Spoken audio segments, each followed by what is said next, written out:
But in the resultant, it amounts to exactly the same thing. Excessive, unjustified hatred is displaced by excessive, unjustified love.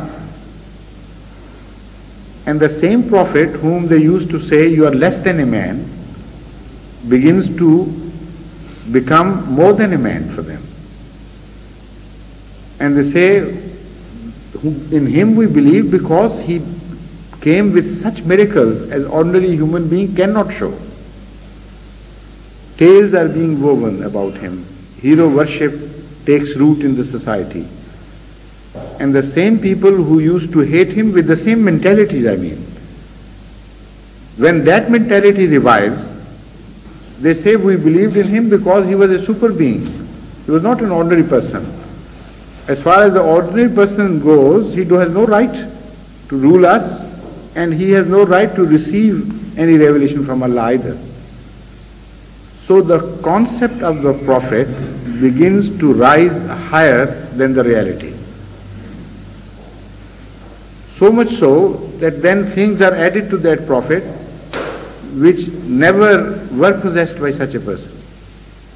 More often than not, he is turned into a semi-god.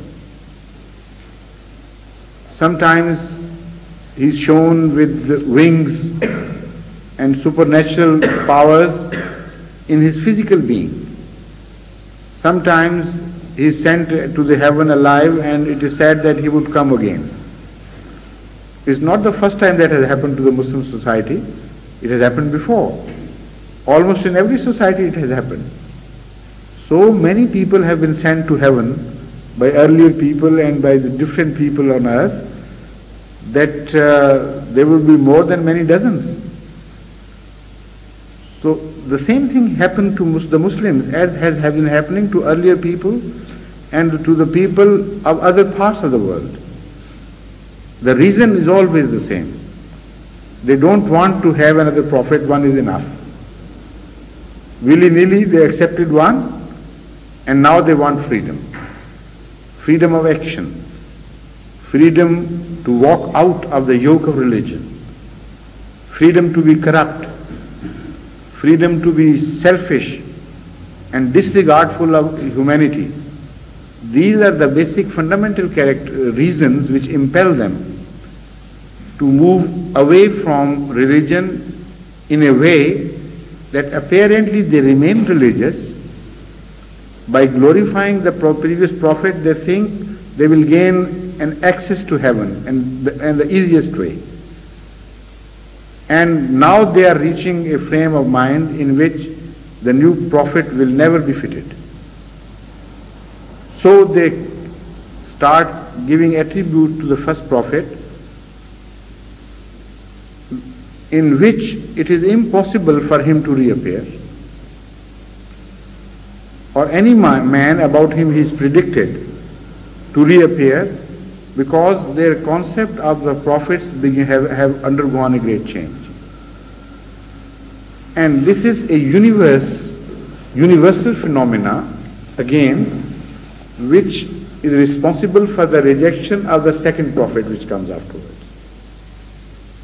All the people who have traveled in this direction ultimately reach a stage where either they have to be rejected entirely and a new religion is to be revealed, or they have to be revived under the same book.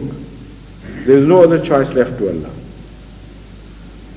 So either Allah destroys them and annihilates them, or reveals a new law, or sends a non-law-bringer prophet to them.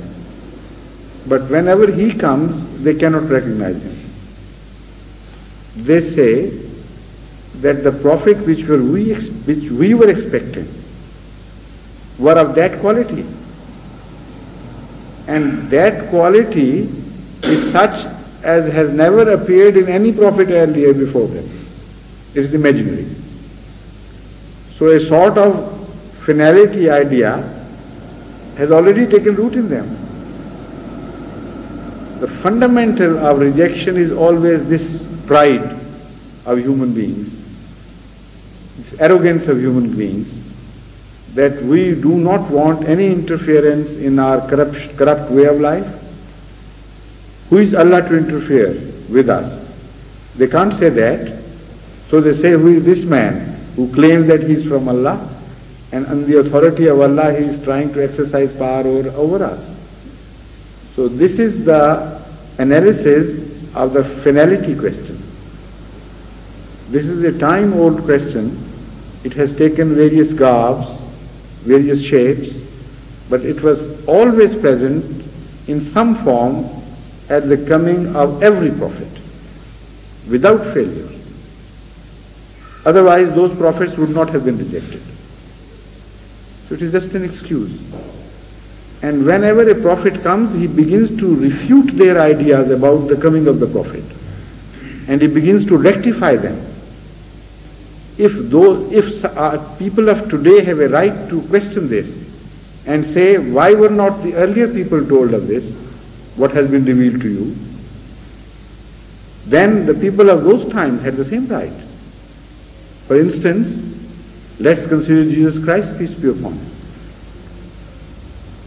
When Jewish rabbis started mocking at the followers of Jesus Christ, peace be upon him, and asking them where Elijah had gone, why had he not come? According to the scriptures, as we read them, Messiah was to come after Elijah, not before him. Elijah was to work as a glad tider of the coming of Messiah. So where is that Elijah? He was to come from heaven, descend bodily from heaven. He has gone up in his chariot, according to the Bible, and he would descend in a halo of angels from heaven, bodily, physically. That is exactly what is written. So when they must have said to them that it must have been fulfilled spiritually, metaphorically, this and that, imagine their state of mind. They belonged to an age which was much darker in the standard of general knowledge than the age of today.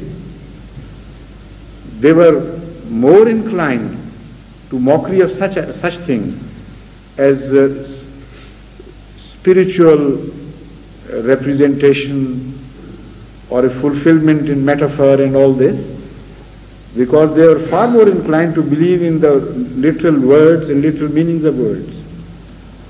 So that is exactly what they did. When they reported this matter to Jesus Christ, peace be upon him, you know what he said? He said, Yahya, that is Yohanna, is the same Elijah who was to descend from heaven.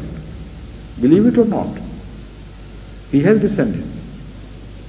How could he have descended? He was born before everybody's eyes, that is to say in their presence, and they knew he was born to Zachariah, according to them a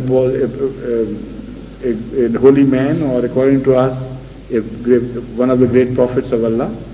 But whatever the nature, they knew he was the son of Elijah. He had never ascended to heaven.